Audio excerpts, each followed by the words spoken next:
Okay.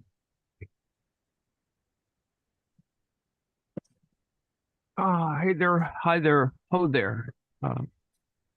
25th of June. How time flies. Welcome to This and That. What?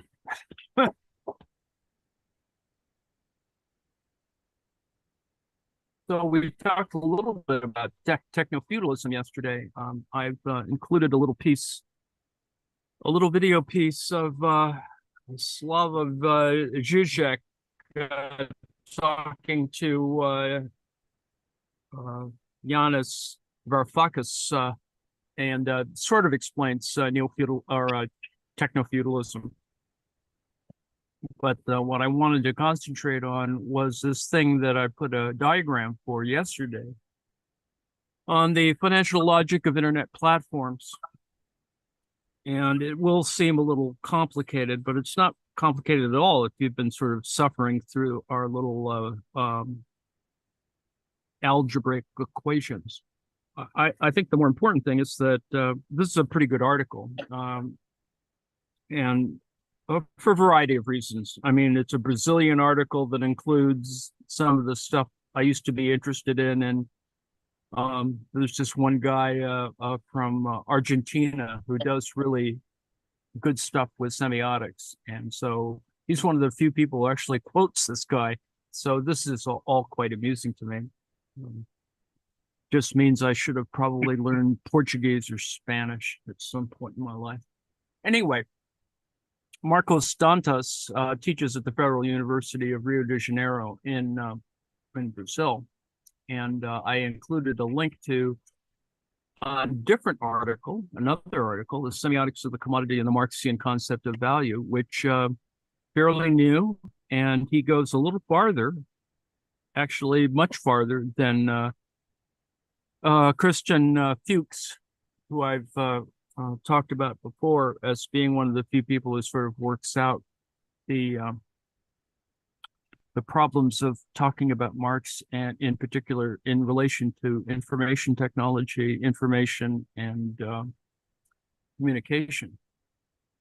So I'm going to start reading through this. I'll skip through some things. We may have to come back and revisit this at some point, but by now I've presented essentially the same equation with a few modifications relative to how to talk about surplus value at all. And I would hope that everyone is sort of with me on that. Okay, so I'm going to begin, and then we'll end with the Žižek Varoufakis interview, which is only about 10 minutes or something. In the first two sections of Capital Volume 2, note that we're still talking about Volume 2 of Capital. Marx examines the factors that pressure capital to reduce circulation and turnover times at the limit of zero. In other words, this is problematic for some people because it doesn't seem to accumulate, and these are one has to rethink this idea of communication and information in the 21st century to get the Marxian equations to work. But it's not a tough slog. Actually, it's pretty easy. And noting, of course, as I've mentioned before, that Marx does talk about transportation and communications industries in the accumulation process, and reasons why the sectors are important frontiers for productive capitalist investment and surplus value extraction. So probably for one of the very few times I've yacked about this, but we're going to talk about platform capitalism. The article that this guy is writing, Dantas is writing, it is about social digital platforms, SDP, such as Google, Facebook, Amazon, Airbnb. They do work according to the logic expounded by Marx and generate extraordinary profits for financial capital. Also, because of this Marxian logic, the main source of these huge platforms' profits is the informational work done by millions of people who access these websites to engage in recreational activities or to meet the demands for goods and services in a society of the spectacle. This is Guy Debord's concept, subsumed into commodity fetishism. Note, of course, that society of the spectacle has been around for whatever it is, 50 or 60 years, and it's part of a general conversation about ideological structures and a variety of other things that are very French, and but also discuss this idea that in the late 20th and early 21st century, we have new varieties of commodity, and sort of our discussion of it needs to adjust to this. So, and this is working through a somewhat nuanced way about the difference between productive and unproductive capital, or paid and unpaid work. The new terms are, well, some of them are the same from the last couple of days. This idea of turnover time being important, or turnover, capital turnover is important. Surplus value, as always. The new idea of SDP, that is socio-digital platforms, and of course, financial capital. So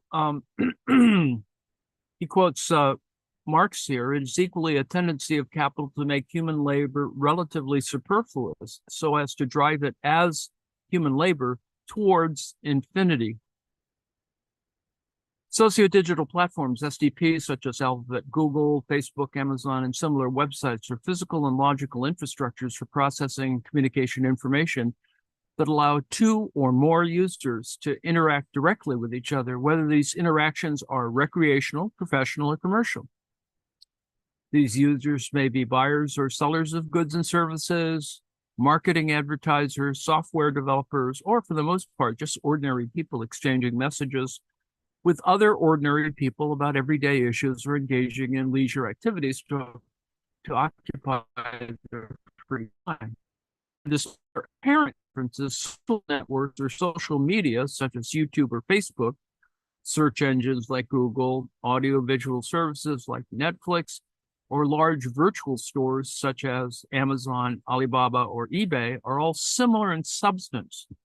They work as huge marketplaces, a place where buyers and sellers of goods and services meet for direct negotiations on their supply and demand conditions. Those SDPs obtain their revenues and profits mainly from the monetization of data extracted from their users. These users being consumers, advertisers, goods or service sellers, and so on. From this central hypothesis, this article will be an attempt to understand the financial economic logic that commands the capitalist process of accumulation in the SDPs, the socio-digital product platforms. Looking at the processes of user data extraction and monetization going beyond their media or shopping appearances. We'll also see how this process could be linked to the whole or total capital accumulation process. Remember that capital accumulation is pretty important, and it exists beyond or above primitive accumulation, and is the reason why capitalism is, on the one hand, a good thing relative to growth, on the other hand, a bad thing relative to exploitation. The theoretical and methodological orientation of this article comes from Karl Marx's critical theory, so the main reference will be Capital, especially Volume 2. The version he's using is the 1956-1885 version. Our aim is to demonstrate how the logic of capitalist accumulation that presides over the scene of SDPs can be investigated from the role played by communications in the development of capitalism, as suggested by Marx. As we know, this is a debate that was opened in the Marxian field by Dallas Smythe. It's much earlier than 1977. Smythe writes on this much earlier, but the Smythe that probably people most refer to is from the 70s, from whom The audience is the product value exchange between the media and its advertising market, and also the labor that produces that value. So Smythe is one of the early people in the English language anyway, trying to, plug all this in communications with the Marxian model. Since then, several authors have been discussing, improving, revising, or even denying this hypothesis. And so he includes a variety of literature, Huey et al., Sutjali and Levant, Zalo, Garnham, Maxwell, Chen, Caraway, Fuchs, as we've talked about Fuchs before, and the more recent stuff is like Arvidsson and Colleoni. This is probably the core of mass comm sort of applications of a more materialist approach to these things, and they have different elements and different emphases, etc. However, the primary aim of this article is not to review the so-called blind spot debate, albeit it may add some new insights to it. As we will see, the primary aim is supported by Marx's investigations on the process of value realization discussed mainly in Capital Volume 2, whereas the blind spot debate is essentially based on the logic of value production as explained by Marx in Capital Volume 1. It also focuses mainly on the mass media advertising-driven industries rather than the whole process of capital accumulation through the communication industries.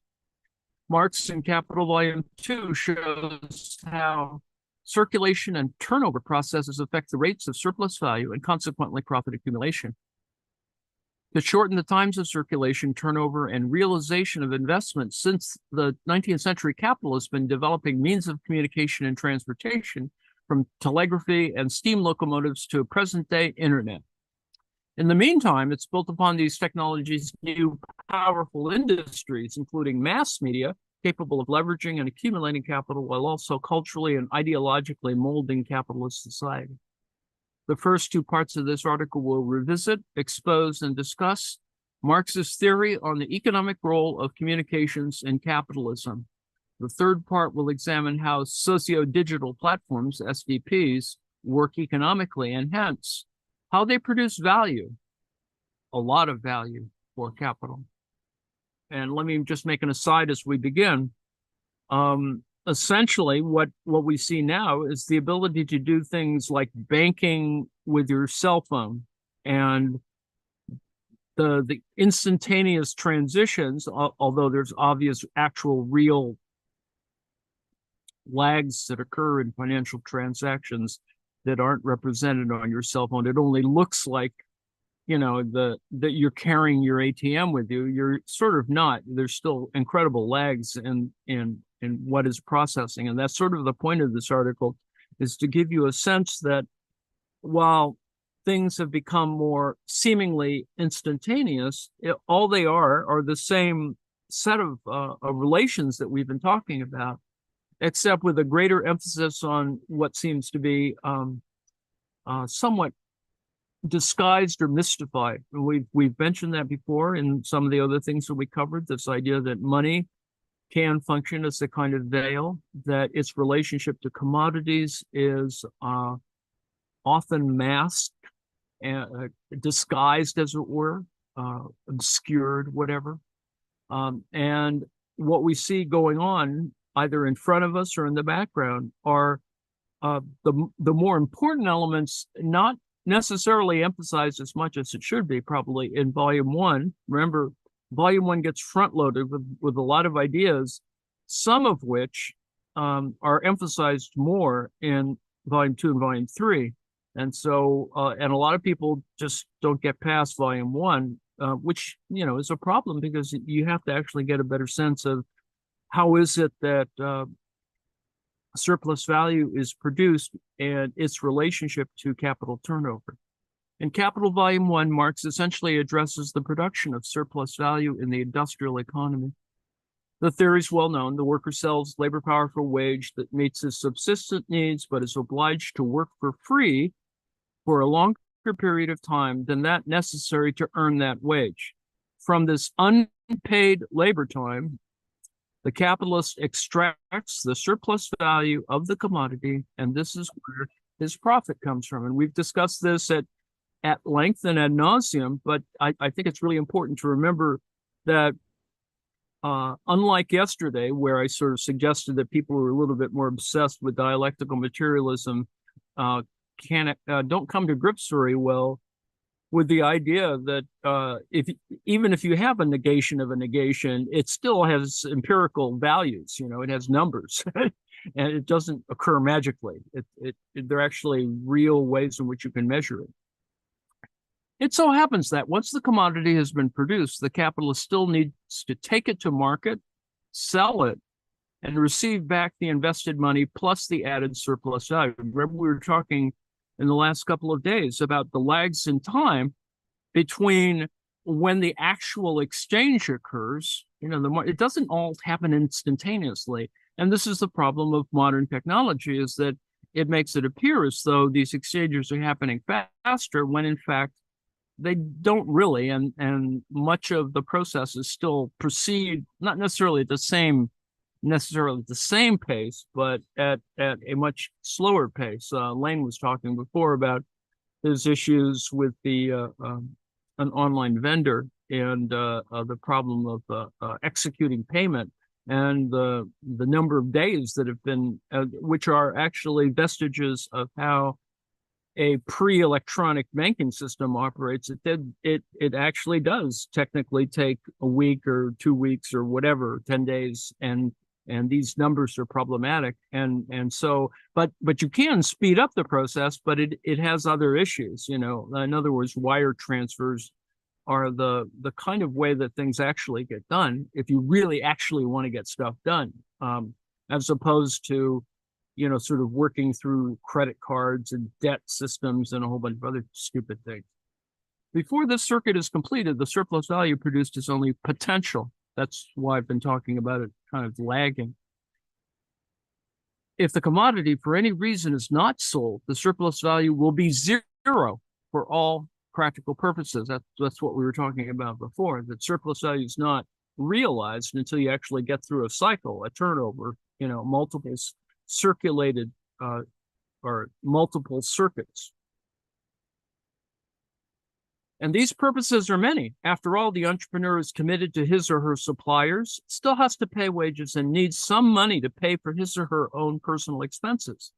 Thus, realizing the surplus value produced is just as important as producing surplus value. In other words, it has to be completed. You have to get it reconciled. This is the kind of process that you sort of assume does happen. But the fact is that these lags create a kind of, a lack of kind of clearing in market. Markets do not fully clear in that context. Technically, they do, but you have to sort of assume that a lot of other things are operating, credit, debt, a whole bunch of other things. Without that, there will be no surplus value. The total movement of capital along the stages of production and sale of commodities constitutes the general process of circulation presented in Formula 1 below from the original by Marx. Money, M, is advanced by means of production and labor power, C, that in the production circuit, P, will be transformed into new and valued commodity, DC, that's delta C, to be sold and turned into surplus money, delta M. So that's what this is. M converts into commodities, which are both labor power, LP, and MP, which can be raw materials, energy, machinery, facilities, other kinds of input. So there's, there's descriptions going on there. And so you see the ... P, and then the ... delta C dash delta M. So it's not subtraction so much as it is a kind of movement or an operator. We're looking at the change in commodities and ultimately the change in money.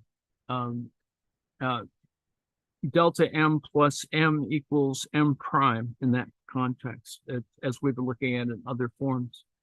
Circulation is a customary process for any firm or individual capitalist, in Marx's words. At the same time, it is linked to a vast circulatory network that articulates other firms economic sectors, and the economy as a whole, each level affecting and being affected by the others. In this process, each level withdraws money and production factors from other levels, returning them to these other levels later on. This is that circulation issue, this circuit issue. At first, the process must pursue equilibrium. That's a controversial point, but it is there.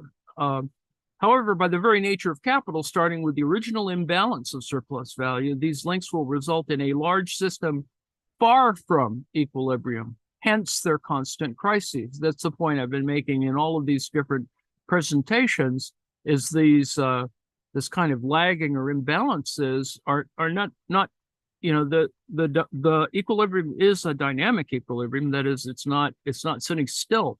It is like a chemical equilibrium that is a kind of balance between, sort of oxidation and reduction, for example. So Formula 1 can take on the configuration in Formula 2. So we looked at Formula 1 here, that's this, and Formula 2 is the same thing, it's just more of it. You can see that where there's a place for money flow, a place for commodity flow, not necessarily identical, but there is an interrelation. That's important. And you can see that there are different MCM equations that are the result that are derived from the original equation expression. And so you're looking at a variety of refluxes and, of course, a certain productive and unproductive relations. Now, the dashed arrow, DC, in this case, DC2, it looks like this. C1 indicates that the money M1 procured commodities from circuits generally defined by M2. DM2, another firm, another economic segment to produce and sell valued commodities and circuits defined by M3, M4, etc. Naturally, if all commodities leave, money enters, or vice versa. That's what each of these here. So you have M2, C2, delta C2, delta M2. It's just simply, you can see that there's these other commodity things that ultimately return from a commodity point of view back into the original idea or equation. And there's also a place for new investments, which are the same thing, delta M minus M, or delta M1 minus M1. So each of these stages here is the same way that we were looking at that sort of downward sort of set of expressions about MCMs, et cetera, from 2 days ago. In each circulation, DM1, that is the increase in money, will be reemployed in the purchase of new commodities to keep the production flow and the maintenance of machinery and facilities. Necessarily, the sum of money originally invested, M1, will have to be replaced.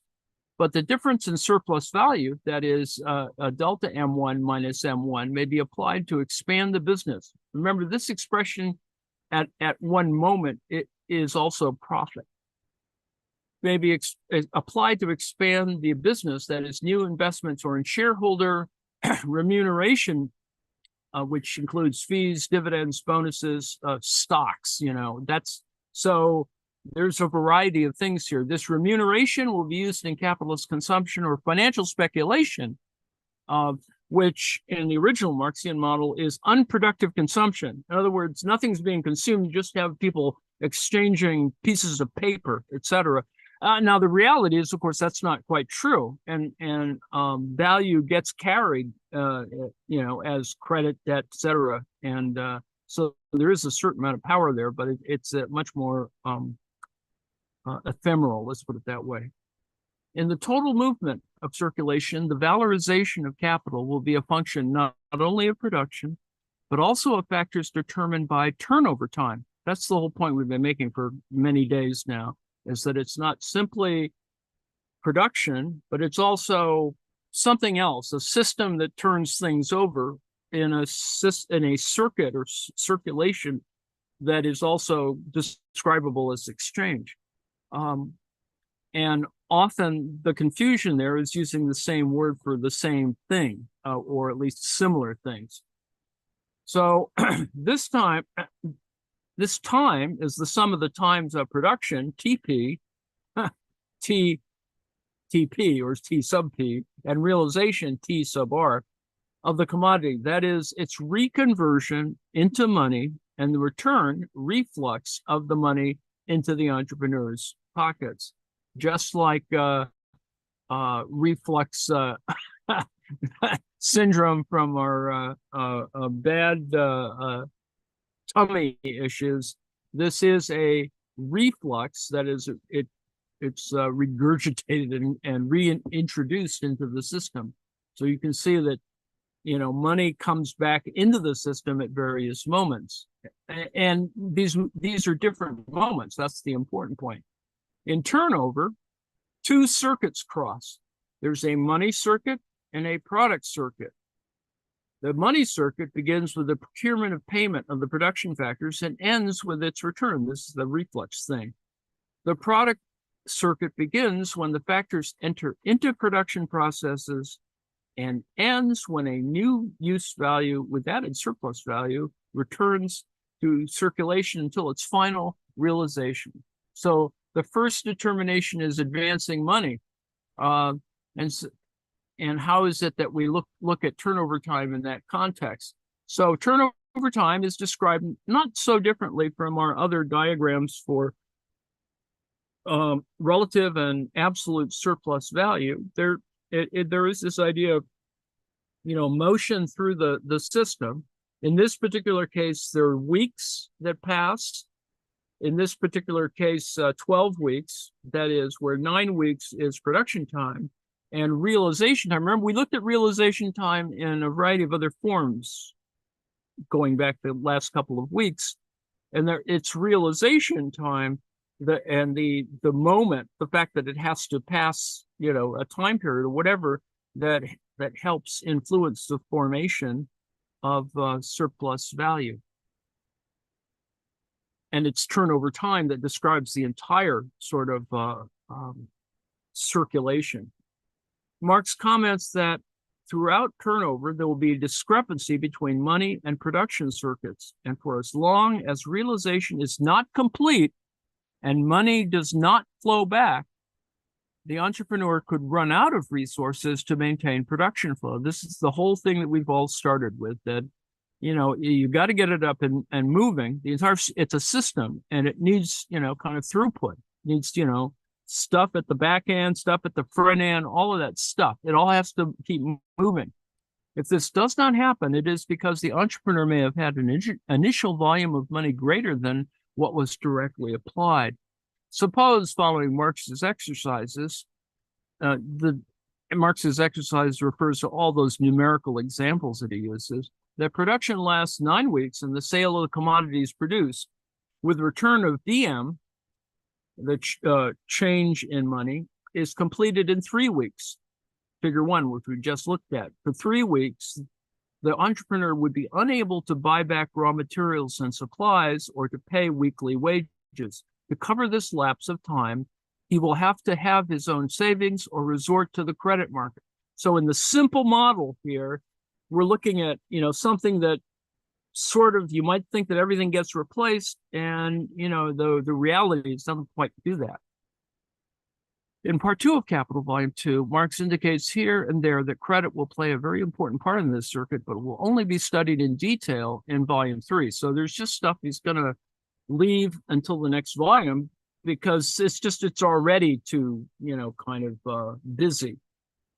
So here you can see that there is a certain period of free money in the money circuit.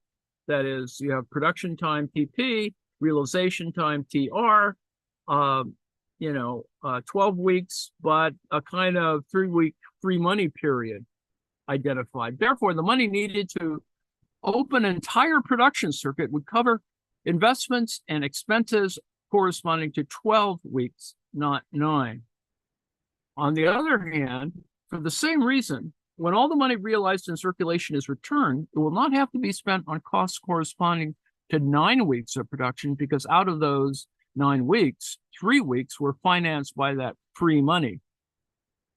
This is more liquid thing that is necessary in order to keep the whole thing moving. And it is these sort of more liquid or flexible elements that are why Marx identifies a way in which we can talk about profit and ultimately surplus value. The return surplus money can only be used for investments and expenses according to the remaining 6 weeks of work, that is in figure 2, leaving a free portion corresponding to 3 weeks. Remember, this is just arbitrary numbers, right? This is just to get the thing to work out properly, just like Higginbottom sort of picks numbers so that they add up okay, and you're not confused or less confused. In the next turnover, the free portion will correspond to 3 more weeks beyond the initial 3, and after a few turnovers, all the money initially invested, including the initial extra, will have been fully recovered. So with each turnover, the result will be the accumulation of free money, capital producing capital. And this is just by arbitrary selection, but if you have 3 weeks of realization time and 3 weeks of free money, you can see how this is part of the kind of motion of the system. Stuff at the back end goes to the front end, etc. Marx, and exercises that are hermetic, even for contemporary commentators and rarely explored in Marx's literature, was discovering the remote origins of the financialization of capital. These exercises and the others that follow with slight adaptations are taken from part 2 of volume 2 of Capital, following Marx's reasoning and conclusions ipso literis. It should be noted, however, that Marx considers other variables and many other details, including fixed capital and constant capital effects, not presented here either due to length limitations or because they do not affect our basic hypotheses and conclusions. And that's the sort of problem of reading what is the result of fragmentary manuscripts, is sometimes they'll go on a little thing, on a digression, and it may just get included there because Engels thought, well, maybe I should, and I can't shove it into a footnote. And so it's sort of there and kind of diverts you at some moment. So second determination, different annual rates of surplus value. So we're moving past one type of time period to much larger time periods. Remember, when we were looking at it before, there's a difference between thinking about multiple short turnover time periods or one big annual turnover period, and that you did have to treat it differently. The surpluses look different. Based on the first determination, different economic sectors will have different times of variable capital turnover and therefore different annual rates of surplus value, since the profit rate is a function of the surplus value rate. Noting, of course, that they're not identical, that once you start creating commodities, it becomes more abstract. And in that same sense, because of the turnover, it gains different, the values become different. We can do this in a variety of ways. You can talk about the marginal productivities or diminished returns, or a variety of ways, but there's kind of stuff that goes on. Okay, so consider business A. Production time is equal to 4 weeks, realization time is equal to 1 week. So total turnover is 5 weeks. The quantity of turnovers in a year is equal to 10, and this is sort of what Higginbottom was doing. Initial investment is 25,000 euros, of which 5,000 euros is in variable capital. The surplus value rate is equal to 100%. At the end of 1 year, the variable capital realized will be 50,000 euros. That is 5,000 times 10, and the annual sum of surplus value will also be 50,000 euros. Given the advanced variable capital, 5,000, the annual rate of surplus value will be 1,000%. Consider business B. You can always go back over this. Don't make yourself crazy. Try to remember all the numbers. Let us keep all conditions of the previous example, except for a working time equal to turnover time in 1 year. That is 50 weeks, and immediate realization time. The advance then is divided equally for all 50 weeks. After 1 year, the variable capital realized will be 5,000 euros, 5,000 times 1, and the sum of surplus value will also be 5,000 euros. Given the advanced variable capital of 5,000 euros, the annual rate of surplus value will be 100%. To obtain an annual surplus value rate as close as possible to 1,000%, business B should advance for 5 weeks all the money that it would advance over 50 weeks. That is, its production scale becomes the same as a large enterprise. Annual surplus value rates in shorter turnover times work as a kind of attractor. This is trying to explain how growth operates, an attractor for the whole capitalist system. It moves in that direction, always aiming to speed up turnover, or, which is the same, reduce turnover times in order to turn over the largest amount feasible of commodities in a year, thereby obtaining the highest surplus value annual rates possible. So the goal is no different relative to profits or surplus value. It's just that our average capitalist doesn't kind of think in surplus value, even though actually probably should. He or she probably should. There's a third determination, and that is variable capital realization. Different turnover times in different sectors of the capitalist economy affect variable capital realization times in different ways. Once a wage of 500 pounds sterling is paid, that's Marx's example, these 500 pounds have ceased to be capital. They are paid out in wages. The laborers in their turn pay them out in the purchase of means of subsistence, consuming means of subsistence worth 500 pounds, etc. A quantity of commodities of that value is therefore annihilated. That is, it sort of clears. As far as concerns the laborer, this quantity of commodities has been consumed unproductively, except in as much as it preserves the efficacy of his labor power, an instrument indispensable to the capitalist. It's important here to underline the difference that Marx introduces between productive and unproductive consumption. Remember, we had a production phase and a kind of consumption phase, also described as distribution. There are other ways of explaining this, and I'm just going with what's available here. Sometimes it's better to divide this up even further. The first is consumption within the productive process.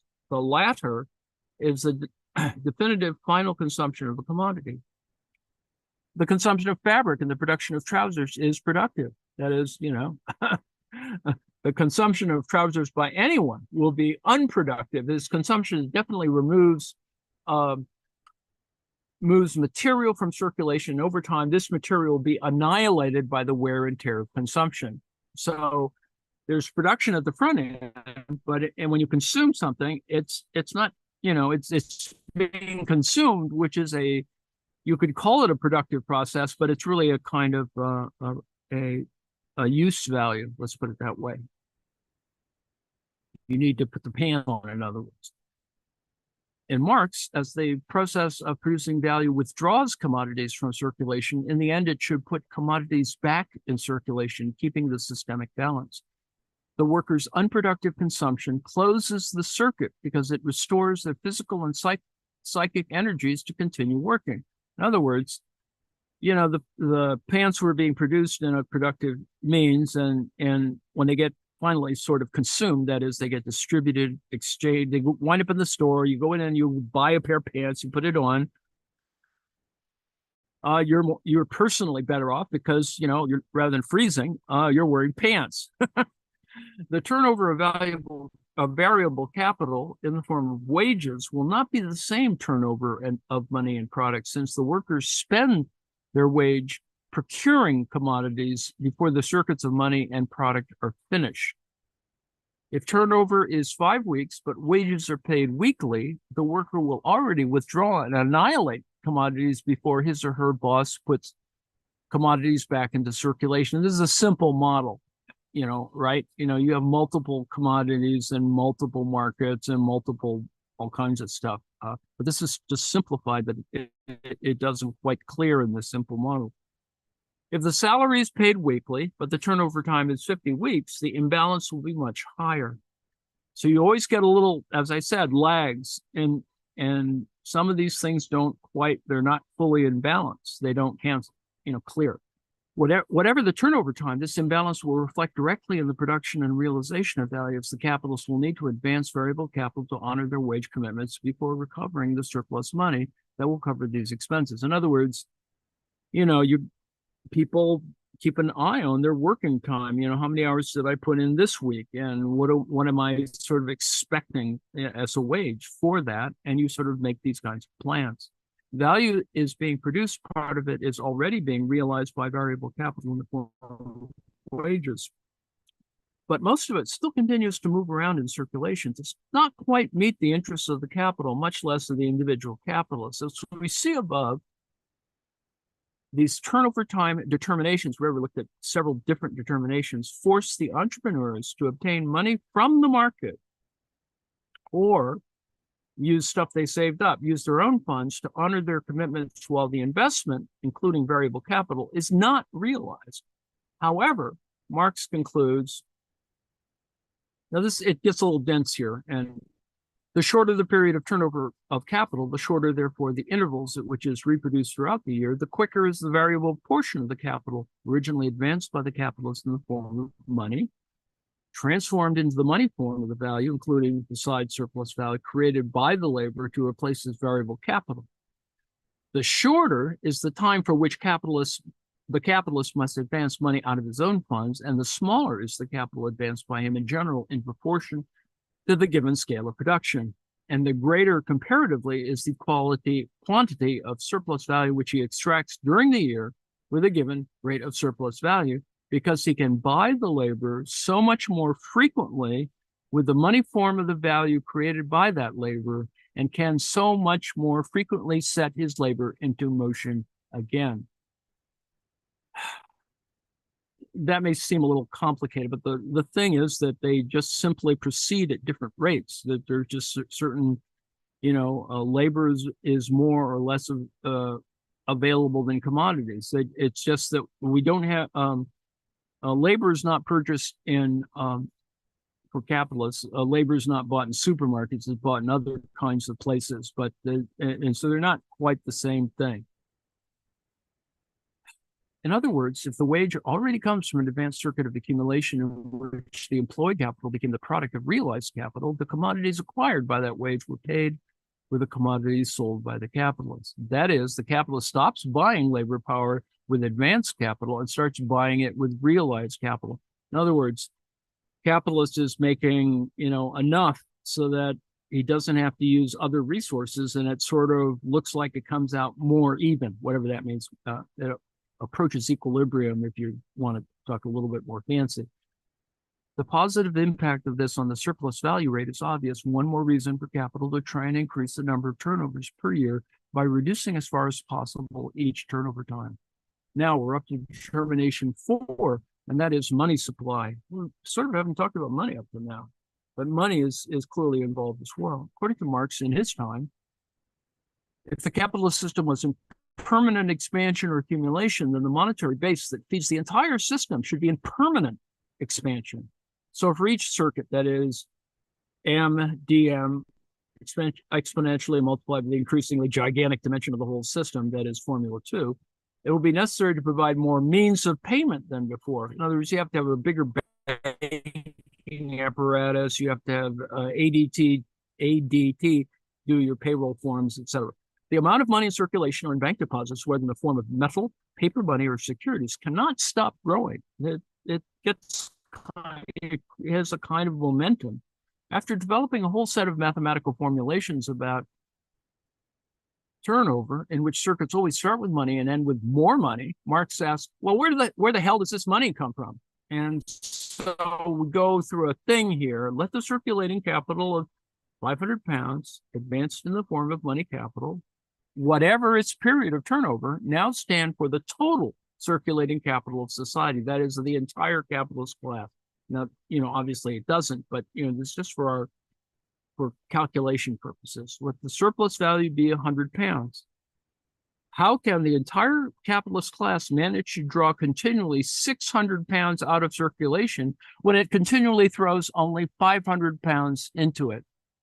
It's a sort of self-fulfilling prophecy in some ways, and that's on the one hand stupid. On the other hand, it's just implying that you've got to have there's got to be some sort of surplus, pre-existing surplus, sort of you have to convert all these things, or in other types of companies, You get loans and you get stuff on credit, and you sort of get your working capital together. And so even though you're creating more capital, it's not counterintuitive to assume that you're only going to enter the system with a certain amount of money. As we know, or enter the process anyway, as we know, in Marx's time, money in circulation should have been strongly backed by gold and silver deposits in central banks and other banking institutions. Marx then, at this stage of his formulation, starts examining the production of gold or silver as a direct production of money. Now, this is a simple model. Remember, this is a metallic-based economy, and as I mentioned before, if you do it in a certain way, and let's say you're putting a lot of gold on a ship from San Francisco that's supposed to go all the way to New York, and then it sinks somewhere on the way, it just creates a big screw up. If you are already intended and because of the telegraph that that there's whatever amount of gold on the damn ship, and it's now sunk, and you're not going to, no one's going to, a couple of centuries. The mining entrepreneur advances money, M, to procure machines, energy, inputs, and labor power need to extract gold from inside the earth. But if the entrepreneur in the textile factory, by comparison, for example, also needs to buy cotton to transform into fabric, the miner extracts the final use value. That is where gold is money. That is, you could actually sort of mint things and exchange them directly from nature without consuming any intermediary raw material. Being the product of the miner's work, gold contains surplus value in itself. Now, we know that that's controversial and problematic because certainly it's the case where if you're shaving pieces or substituting metal for gold and creating more counterfeit gold in that particular context, gold that is sort of technically worthless because it has less actual gold in it, you're actually corrupting the problem, but you're actually cleaving off the surplus as well. And the assumption, of course, at the front end is that gold always has a certain price or value, and it should be constant and consistent, and it never is, but that's a whole other question. It is more stable, though. That's why people invest in it. Adapting to euros, the exercise by Marx in chapter 17. Note that this is the same chapter that Higginbottom is at. Volume 2 lets us consider a capital of 500,000 euros invested in gold mining with a 5-week turnover and a working period that is a production period of 4 weeks. That is figure 3. So figure 3, assuming that, if we're talking about gold, this is what it looks like. You have a turnover periods and capital at 500,000 or 500,000 euros invested and realized in 5 weeks. So the turnover periods are of the shorter period, so that every 6th week, 600,000 euros of gold produced 500,000 produced. That is 500,000 euros plus 100,000 of plus value flows back in. But that 600,000 euros is immediately money. That is to buy labor power and inputs. Again, the mining entrepreneur did not have to take 600,000 euros from other entrepreneurs selling them with a commodity in return with surplus value added. No, they just went out and got the money. The mining entrepreneur extracted the 600,000 euros from the land itself. So this is how in mining, it sort of resembles more like the agricultural examples, the money system that perhaps Ricardo or Smith might assume. The 500,000 euros that would be spent on inputs and labor power for production, that's T sub P, is then replaced with added surplus value with no other exchange. That is, gold as money enters the general circulation of capital through the back door, as though the market that provides labor power, equipment, energy, and other inputs to the miner, that is TR in figure 3, not the market that procures commodities, not the market that produces commodities. Therefore, money goes out as gold without equivalent money coming in as gold. This is why at the end of 50 weeks or 10 turnovers, 6 million euros will be produced in pure gold. This money thrown into circulation is not withdrawn from it again by the circuit which this capital describes, but is rather increased by quantities of gold constantly produced anew. So this basic idea is the kind of myth of metallic money production that, it can be as described by Higginbottom as a hoard. Surplus money, that is DM, delta M, was created directly from the work of producing money for gold without selling any new commodity. That is delta C to third parties. This difference will cover the addition of surplus value in the whole system. The same logic applies to variable capital remuneration and to workers' consumptions. Wages are paid with a part of the gold directly produced. So there is some way in which you can get an equivalence in the form of wages to labor expended. So this conversion shouldn't be necessarily described as being congealed. Let's just say that. Let's just say that we have certain kinds of equivalences being played with here, but they're not fully realized. In gold mining, we have a situation where there's production of value without producing a new intermediary commodity to be transformed into surplus money. In this case, the commodity is money itself. The formula for the circulation of money, that is money as gold production, will be according to Marx. This is what it looks like. You would cross out raw materials, and it would be more complete in that sense. Now, in capital circulation, for capital in its evolution and worldwide expansion, the annihilation of space necessity, Marx states in the Grundrisse. Remember, the Grundrisse precedes the Critique and Capital, etc. The Grundrisse is a book that is not really published, and so it has other kinds of viewpoints on the question of value that are actually kind of useful. In order to reduce the time required for the transposition of space, the capital is invested in developing means of transportation and communication. But there are certain independent branches of industry in which the product of the productive process is not a new material product and is not a commodity. Among these, only the communications industry, whether engaged in transportation proper of goods and passengers, or in the mere transmission of communications, letters, telegrams, etc., is economically important. So what we're trying to describe here is something that's not as palpable.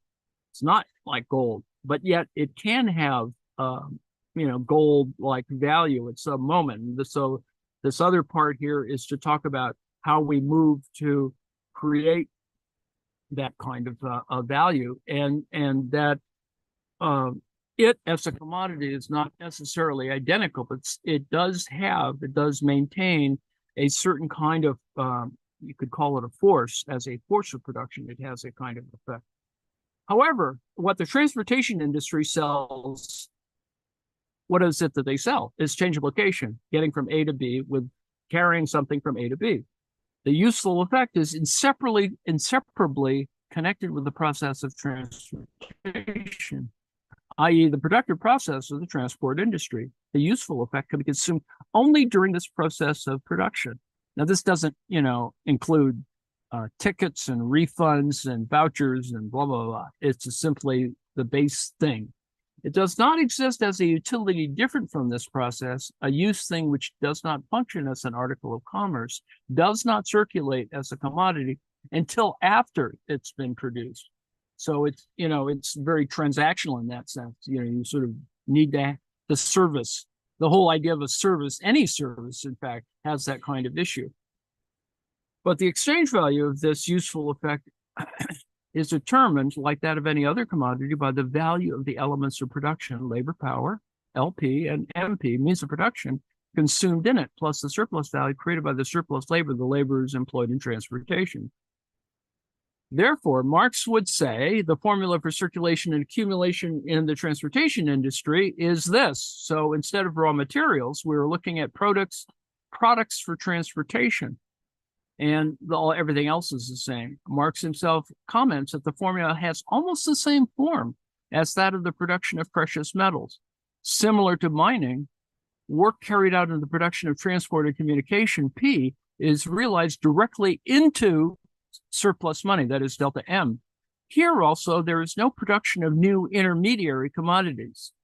But unlike mining, in transportation, commodities from third parties function as raw materials in some other industries. That is, the transportation or communication entrepreneur must withdraw a commodity from circulation in addition to equipment, energy, labor, power, etc., transport the commodity elsewhere, A to B, and then return it to circulation. That is, take the bus or truck and put it back.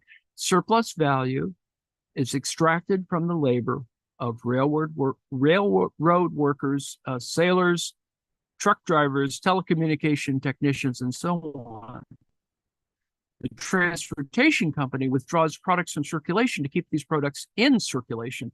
The apparent contradiction is explained by the fact that the transport and communications industry comprise a separate sphere of investment of productive capital. Different because it appears as a continuation of a process of production within the process of circulation and for the process of circulation. It is, in that same sense, perishable. It would be as if the factory had the dimensions of its own market. If this is not possible, the opposite would be close to reality. In the huge facilities of Ford Motor Company in River Rouge, Detroit in the 1940s, there were 160 kilometers of railways and hundreds of kilometers of conveyor belts, drawbridges, and other means of transporting people and materials. As well as the factory, the company itself was highly vertical as opposed to horizontal, trying to implement on its premises as much as possible the entire circuit of MCP, etc. Ford's goal was to reduce its production processes to circulation processes to keep capital in permanent movement as quickly as possible. No, is to reduce lags. That's why time and motion is important. That's why, factory spaces had to be very long or linear, so that, the thing would go down one end and down back the other, and organizing things in straight lines takes up a little less space. Capital constantly seeks to reduce to a minimum the time taken from materials transportation per product unit, the transportation and sale of the commodity, and a realization of the invested capital. Therefore, it is not only a matter of canceling spaces by time, but as shown above, also, and perhaps more importantly, reducing turnover times to a minimum of realizing the highest number of possible turnovers in a year. Considering that turnover time includes the time taken for production, T sub P, and realization, T sub R. In this effort, capital developed not only efficient means of transporting commodities, but also even more efficient means of transporting information. Now, you can see how this happens if, let's say, you weren't talking about cars, but just in terms of compressing the production possibilities for Brits in the UK transmitting orders or information over telegraph to India, for example. So even though the physical objects themselves would take forever to go back and forth on a ship, a lot of things could be transacted via using something like the telegraph. Most of all, in the 20th century, capital expanded a powerful industry that became known as communications, including both its infrastructure and the production of content that adds work and surplus value to this infrastructure, that is cinema, music, radio and television programs, and so on. In the 21st century, the internet arrived to join this industry. Not only to join it, in its evolution, it tends to absorb all the others. All these industries, cinema, music, press, broadcasting, radio, and television, without exception, generate a product that is not necessarily annihilated in its consumption, information. Now, the definition of information can be problematic. It does have it's a problematic preservation sort of situation. It loses. Like with newspapers, there's a certain value in the newspapers, but one of the important things is news, more specifically, is perishable in that context. That is, the messages are somewhat perishable, even if the paper or books or whatever are not, and tape recordings or whatever. It is true that data storage, that is film, vinyl, or digital disc, paper, TV sets, etc., can be destroyed sooner or later by thermodynamic determination. um, stuff gets old, somebody scratches it, whatever. But the content remains in the minds and actions of individuals in society. It can be reproduced for eternity. Today, we can still read Aristotle or Virgil, whether it's on parchment, paper, or digital reader. Less than an act of consumption, the act of reading or listening is an act of reproduction. This little sentence has all bunches of stuff built into it. And of course, the next sentence, it is semiotic work. Indeed, it is semiotic work. Umberto Eco and what's his name? Marcello, I think, Rossi Landi. These are important, and Dantas, the author of this thing, that social subjects perform among themselves in intersubjective interactions, not necessarily synchronous, they can be asynchronous, mediated by appropriate support. So there's a lot packed in there. But it does define what communication does or can do. So throughout most of human history, the only support could be the human body itself, or papyrus and papers carried long distances by knights or sailors.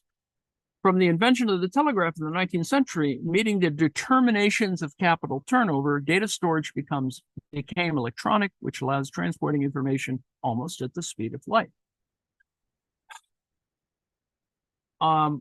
Let's see, where are we now? Okay, well, I've covered pretty much. There's more to do, and in fact, we haven't gotten to the key point of this particular article, and that is where we're talking about how different surplus value, or how we might describe it in the context of advanced technology.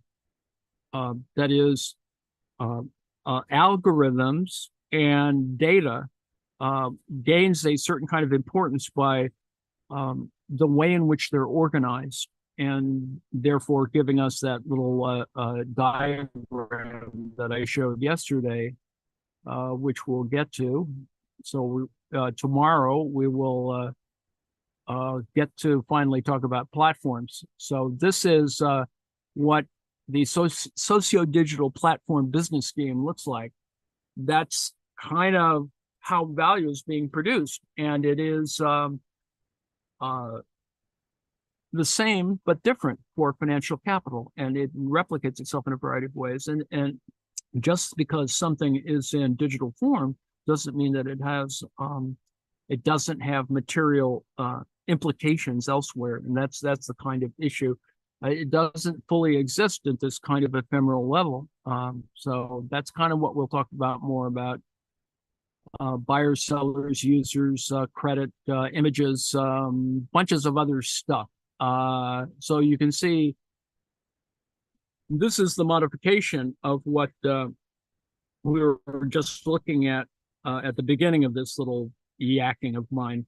And you can see there's still reflux. There's certain variations about the difference between paid and unpaid labor, or productive and unproductive in some ways. And so it looks similar, but it's got a few more flow variables in it, which is actually very important, considering that digital processes can be financial processes at the same time. So we'll get to this, I guess, tomorrow, and I've covered plenty. I'll thank you for your attention. There's some good stuff here. It may seem complicated, but it's actually relatively simple. So that's kind of all I have to say for Tuesday. And at 7 o'clock tonight, I think we will have Red Hour, I hope. And I'm not sure what happens after Red Hour tonight, but needless to say, there'll be other things to do. So thank you for your attention. Are there any questions? Yeah. Okay. So I'll keep banging my drum, surplus value is stealing. Yes. The other thing, the other thing I was noting this, there's the variability in the, what's it called? The cycle of time that it takes for these things. That the implication, I guess, is that there are different departments Yes. of industry, right? Yes. And to me, I want to go, hey, wait a minute. Where's the magic hand in that? There isn't one, right? No, there is no. I mean, something is happening, but it doesn't always clear. It can get fucked up really easily. The example I would use is to compare the Tucker automobile company with the big three or whatever. So you could see that there's something else is going on. Yeah. Right. Yeah. Yeah. Yeah. Yeah. And it's like, part of me is like, wants to scream, yeah, look at that. It's like we're missing something that's important. Right. And to me, it also suggests that, there's human intervention here. It's not like, this magic stuff that, just let the market do what it does kind of thing. That's not. It doesn't do that. It doesn't. Yeah.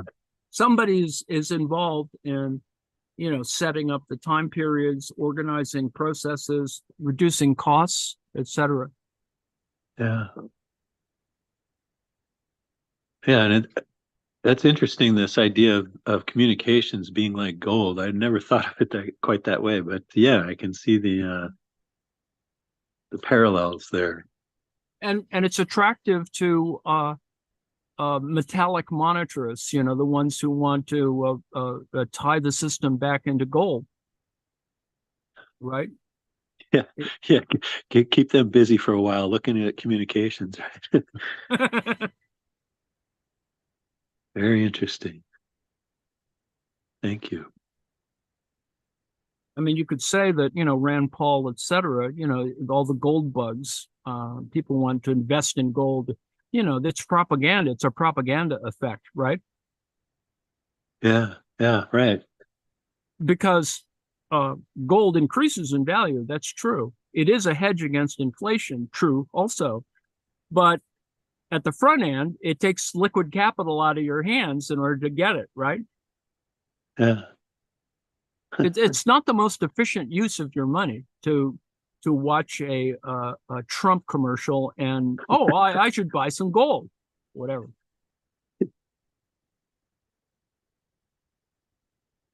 Okay, we're going to watch Zizek and Varoufakis to just sort of punctuate why we're doing this, because in using this particular model, what Dantas is doing is trying to explain how it's become medieval. The conclusion he's making is that it's a kind of enclosure that is occurring by advancing into, by using these advanced communication technologies, by referring to a capitalist production process that exceeds into financial capital, et cetera, that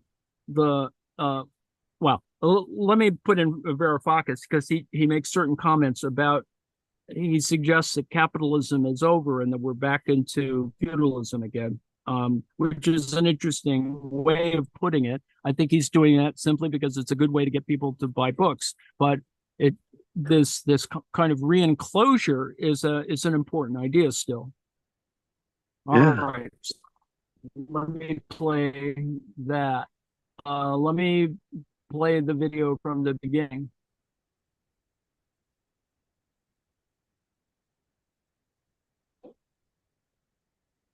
Come on. Wait. That was interesting. The algorithm's right at the center of that box, right? Oh yeah, absolutely. Algorithm is very important to explicating this problem, because the algorithm and algorithms were there before. Anyway, that's for another lecture.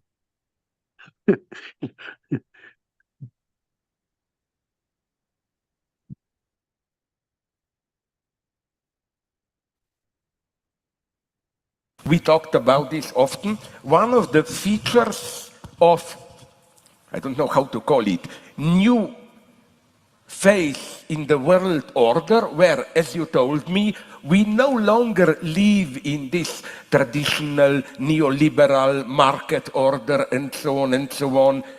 I remember we were talking even on phone. You remember that moment? I think it was in the spring or summer of 2020, when on almost the same day that the numbers came out from United Kingdom and United States of how the production fell down, stock market went up. And then you say there is something tremendous happening now in capitalism. It's no longer the old market, profit, productivity, and so on. It's no longer capitalism. Can you develop this? Yeah. I'll go back to that date. Thank you for reminding me. It was the 12th of August, 2020, not the last August, the previous one. 9 o'clock in the morning in London, the news came out that the national income of Britain, GDP as it's called, had fallen by more than 20%. That had never happened before in the history of capitalism. British GDP falling in 1 year by 21% or so. Never. It was not anticipated. The markets were expecting a fall of 8, 9, 10%, 20%. No one. 15 or 16 minutes later, the stock exchange, the London Stock Exchange, goes up by 3%.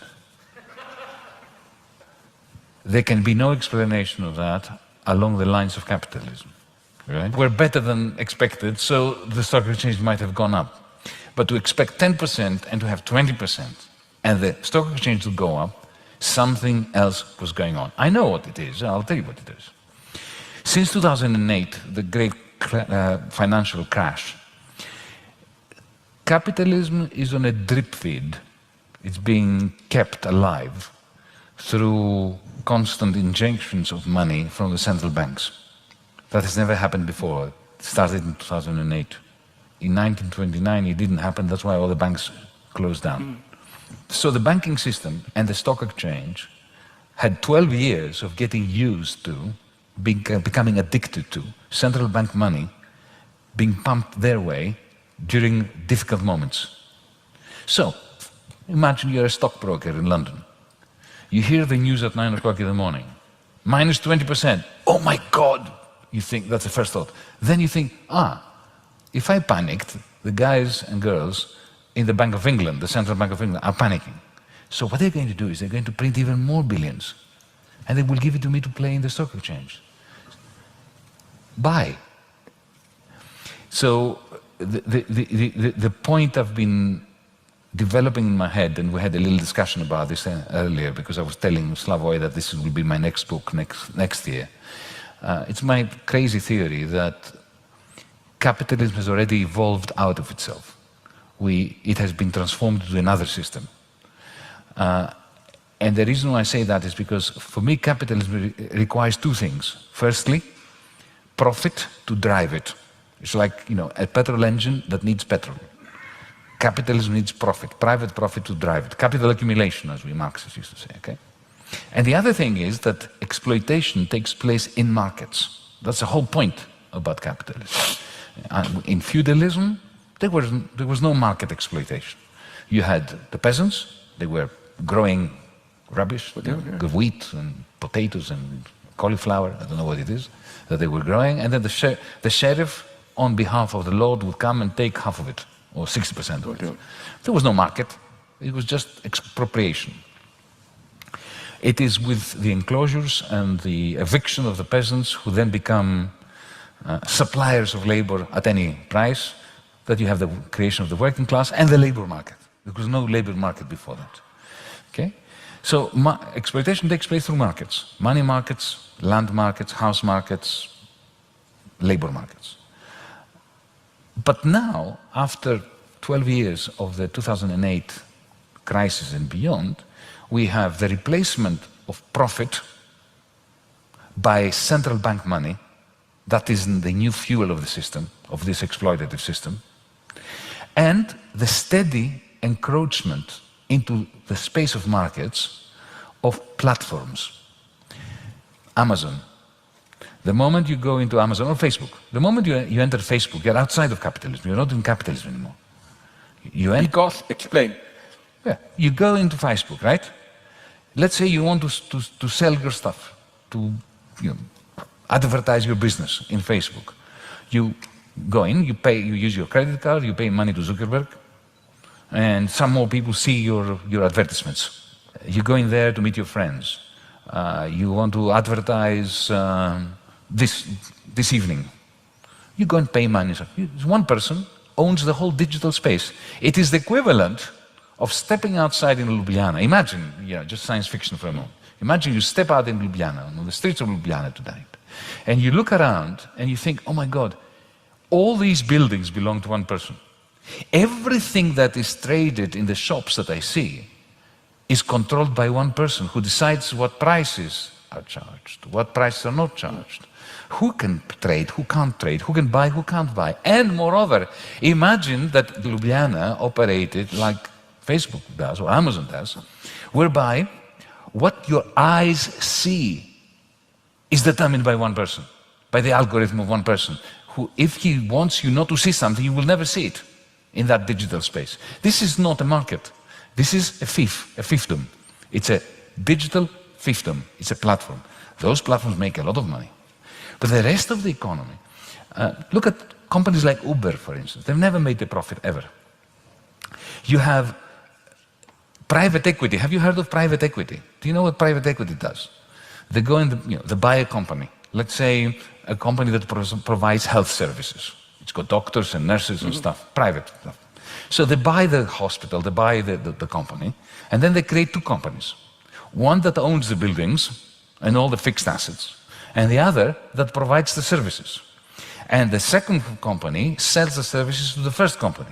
The first company has assets, buildings. So they go to the bank and they get a huge loan using as collateral the buildings of the first company. They take this money and they give it to themselves. They pay themselves. They give it to the shareholders. They pocket it. They put it in their money. Now, this whole company will never have a profit because the second company will owe huge quantities of money to the first company, and therefore they will never pay any tax. Because if you have no profits, there is no tax. But the whole point about profitability is coming out. Very soon after that, this is an empty shell. This will go bankrupt. It will die.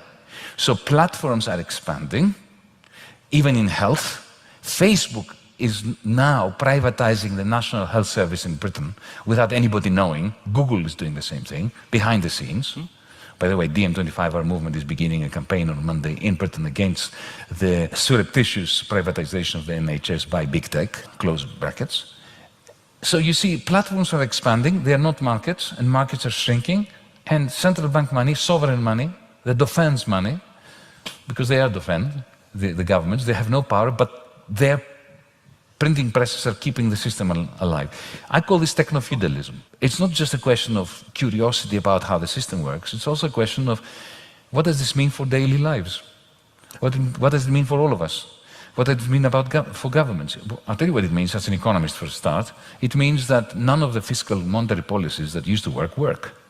Because when platforms replace markets and everything depends on the central bank money, if I make you the head of the European Central Bank tomorrow, you are the most slavish follower of the needs of business. You have no independence, you have no authority.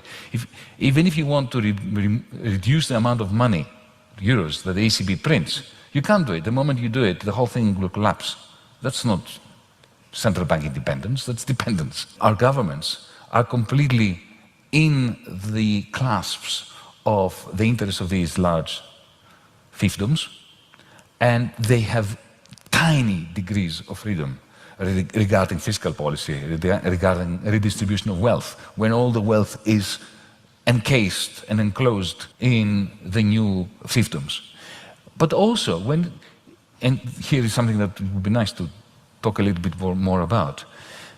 Look, under standard capitalism, you have a working class which is exploited during the working time, and then they go home, and that's time for themselves. Today, you have a proletariat, a working class, which is shrinking, And increasingly, everybody is producing capital directly for these fiefdoms.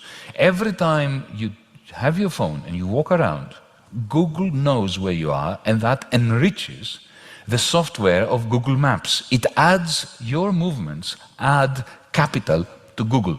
You're not a shareholder. You don't get shares for that capital. They get it. With the pandemic, we've seen how work and leisure have been completely decoupled, and how with these digital fiefdoms technologies, it is impossible to even escape for a moment the vestiges of work. It follows you.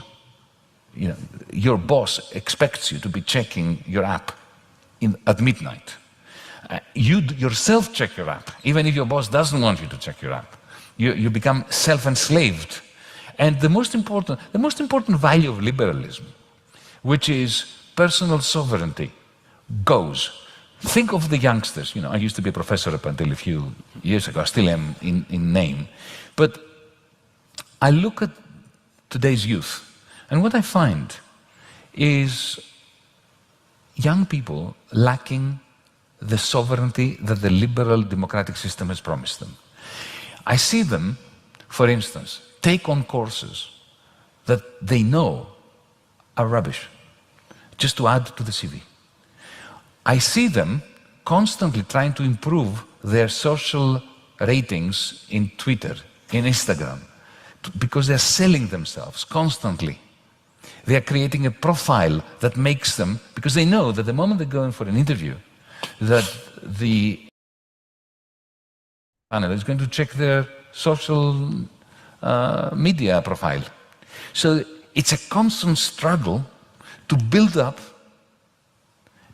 a profile along the lines of the expectations of some fictitious future employer. That is slavery.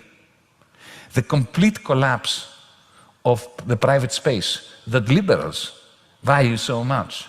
These are the reasons why, for me, technofeudalism, you know, is such a menace. The worst part of it is that when I speak of this, do you know who really loathes my thesis more than anybody else?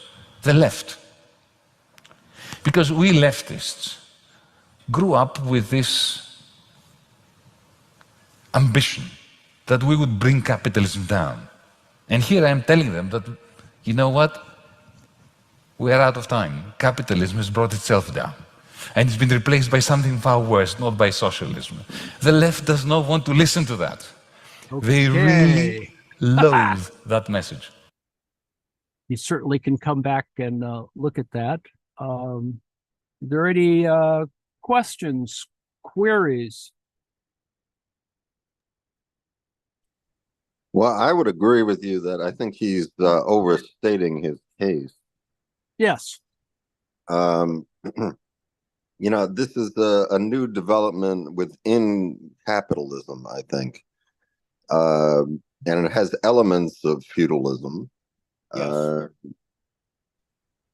And I'd recommend that people listen to Behind the News, Doug Henwood's podcast. He had an interview with Giannis, and he challenged him, you know, in a number of points. So I think it's interesting to have someone who's talking back to him. Yes. Well, yeah, we should listen to that. That would be good. I think he does have a point, though. I mean, there is something to the, you know, we've become the commodity. Yeah, that's the second half of the article that I started today. It's to talk more about how we are contributing unpaid labor when we use advanced technology. The one he did in Navarre is good.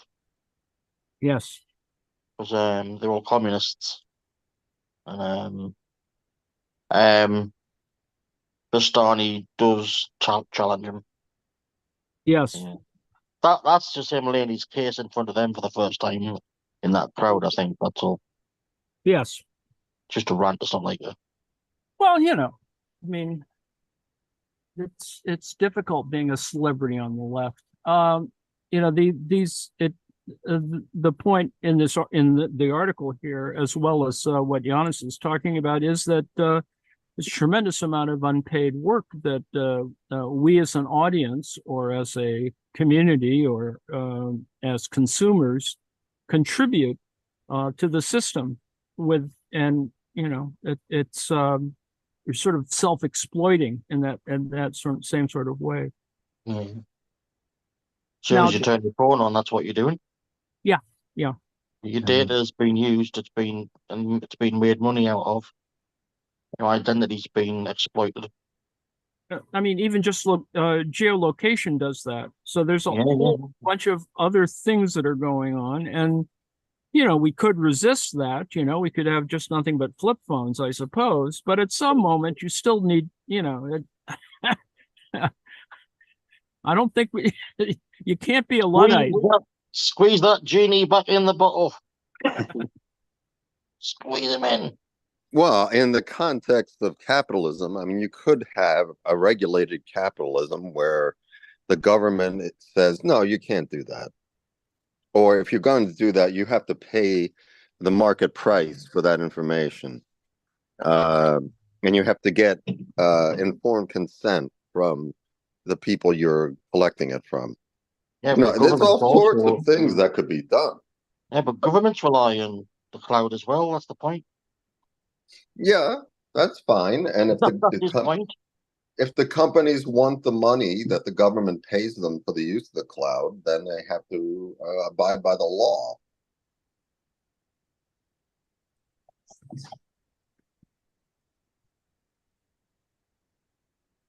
The question is whether the cloud is a commons or whether it's, we have to subscribe to this ranch as opposed to a commons. Where's my pitchfork? Damn it. Digital. If it were a commons, then would that mean that the government would own the servers? What would it mean? The thing is that it would be producing value, but also if it were centralized or collectivized, it would return value, dividends, if you want to be a neoliberal about it, to the populace, right? Right. I mean, in other words, at some moment things should be free, shouldn't they? Cloud is just private networks on the internet. Well, now that's a very libertarian idea of what counts as private networks on the internet. Because on the one hand, you may have private networks. On the other hand, you certainly have ISPs and other things. So a lot of when they say cloud, they're talking about essentially Amazon, AWS, or AWS requires a cloud. Google or Microsoft. So they provide digital network or these networks to companies that are available on top of their infrastructure on top of the internet, which your ISP connects to or your company's ISP connects to. And the question is whether you want to nationalize that. Oh, have it totally free, man. And what's the intent anyway, but wasn't it? Initially, the intent was the internet to free everyone. And yes, it was. That's true. Or it was designed, not unlike Web3, for research or whatever you wanted to call it. Yeah. But it wasn't really free because it was being supported by the military industrial complex, right? Yes. Remember that DARPA money. DARPA, yeah. Is how we got the original internet. Funny how the noise ka-ching sounds like the dropping of a coin and the dropping of a bullet, doesn't it?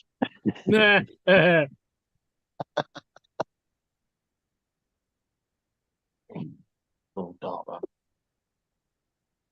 I mean, you know, the internet comes from an idea that you have a decentralized network with a network of computers that would be a decentralized network that was survivable in the case of a nuclear explosion, essentially, is what, you know, you could blow up a component of the network and the network would still be up, right? I mean, that's the original idea. Yeah, distributed. Should we try that? Blowing something up? Well, clearly as we know, the internet is just a series of tubes. So we just need more publicly owned. We just need more publicly owned tubes. More tubes. Tubes. We need more plumbers. Also made of neon. And where's it all flushed to? Yeah. Indeed. Elon Musk's pocket.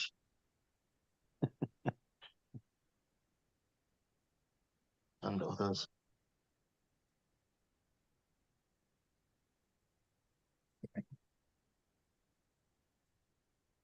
So we'll try and finish the other half of this tomorrow. phraseology. Oh, can you hear me? Yeah, and I was just mentioning that one of the things that I kind of bristle at is coming up with these terms for what is happening in capitalism. To be honest, you've got a book to sell for one, but you need a term, and if you can get this kind of branded term of technofeudalism, or what Naomi Klein is so famous for, from No Logo to the latest one, what is it? Ultra capitalism, but some kind of disaster capitalism, or Right. Yeah, shock doctrine or something. yeah. Yes, the Now shock. there's this mirror world that everybody's starting to use. It's so ridiculous. It's The so- what? Stealing. I mean, these are just a kind of a little too much branding going on there in the discourse. Hey, you always got to be branding. Describe things, Joe. That's quite Remember odd. that. Let's not use words to describe things. That would be silly. Point. What do we do? Think.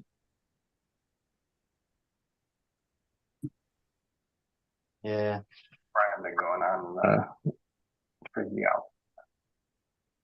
Yeah, like cut the tube. Speaking of the tube. Is a good. We can cut it. Quite a hashtag is what you're trying to say, Joe, isn't it? We'll finish the second half of this article, which we'll talk more about some of the same things tomorrow. Should be able to get to the end tomorrow. Then we can talk about other things to do. Thursday night, let me advise ahead of time. You know, should we all watch the debate together? Sure. 9:00 Eastern time, Thursday. Thinking games. Who's gonna I mean, fall face first? We can, you know, share our own local coverage of it or whatever. You know, it's being shown on multiple networks, even if CNN is hosting it. So, whatever. I prefer Twitch personally. Twitch debate is probably the best or the most lively. And But what's New gonna- Republic, I think, is having their own, I think, coverage. collective What- showing. But we have to decide what the drinking game will be. Every time Oh, Trump's man. mic gets cut, you got to drink. You have to be. Actually, I don't know. Inebriated. I don't know who's, you know, broadcasting it, but if we do watch it collectively, it almost might be very entertaining to watch it on OAN or Fox. Oh God, Well, I was one of you those. really are. You It's- really like punishment. Punishment. Punishment. You know, I'm resentful of the other big, you know, media empires as well, and they're going to just Oh, God. blather. Well, I was going to So, suggest Majority Report. okay, Their coverage is always funny. Yeah, that would be the thing to do. Watch it on yeah, because they'll do it. Yeah, because they'll be Always doing funny. their running commentary and they'll make it a little less pain. yeah. I don't even know if I say, can watch even it. that's I mean, middling to me, but I think, yeah, that's a good Ah. idea. I like it. Does Oh. Sam usually gets drunk on about 2 bottles. He's fucking mortal after about 2 bottles in. He's not a heavy drinker. Who? It's always funny when he's drunk. Oh, Yeah. yes. Yeah, He goes, because right, Sam is they always drink during those things. they get very Oh, drunk. Yes. So it does get a little fun and sloppy. He gets so high pitched only dogs can hear him when he's drunk. I really don't know. I'm just telling you. What do you mean? Give me one good reason. funny I when want he to talk to the libertarians out there.